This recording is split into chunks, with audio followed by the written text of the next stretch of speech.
Cuando en la generación anterior se llegó al tema del átomo, el profesor James Clerk Maxwell marcó la pauta completamente al pie de la letra.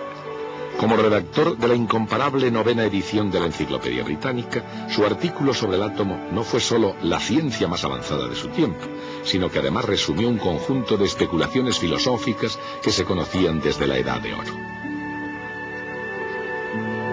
4 siglos antes de Cristo, un filósofo griego llamado Demócrito vio los átomos como partículas autopropulsadas y moviéndose en el vacío. Pero Aristóteles no vio las cosas de la misma forma que Demócrito, de forma que el tema quedó cerrado, hasta que, más tarde, en el Renacimiento, surgió Galileo para revivirlo. Hacerlo revivir.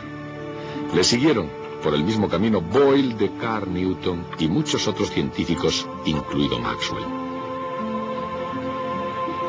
En propias palabras de Maxwell, en los tiempos modernos la existencia de los átomos se ha hecho notar una vez más entre las investigaciones científicas.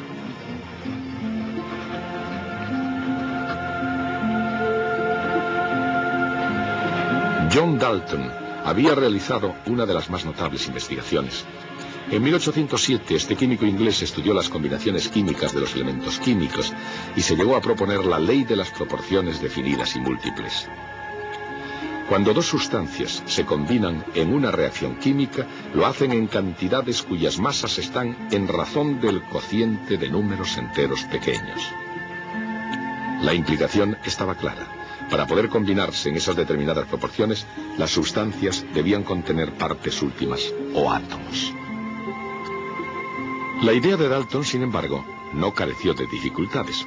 Una de las más importantes fue resuelta por un químico italiano llamado Amadeo Avogadro. Primeramente, Avogadro se dio cuenta de que incluso los gases más simples, tales como el oxígeno puro o el nitrógeno puro, estarían compuestos no por átomos individuales, sino por combinaciones de átomos llamadas moléculas.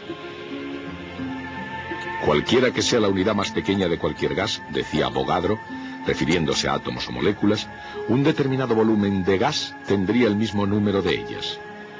Con el tiempo, esa cantidad llegaría a ser conocida como el número de Avogadro, y hallarlo llegó a ser un paso vital en el desarrollo de la teoría atómica.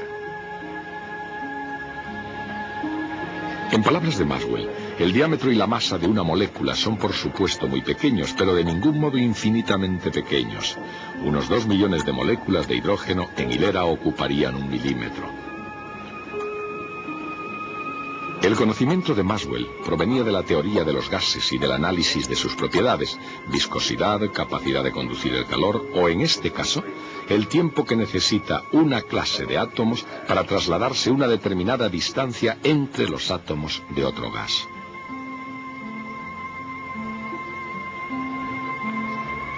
Evidentemente, eso dependería de la velocidad de los átomos al moverse, de los separados que estuvieran y, sobre todo, del tamaño de cada átomo o molécula individual.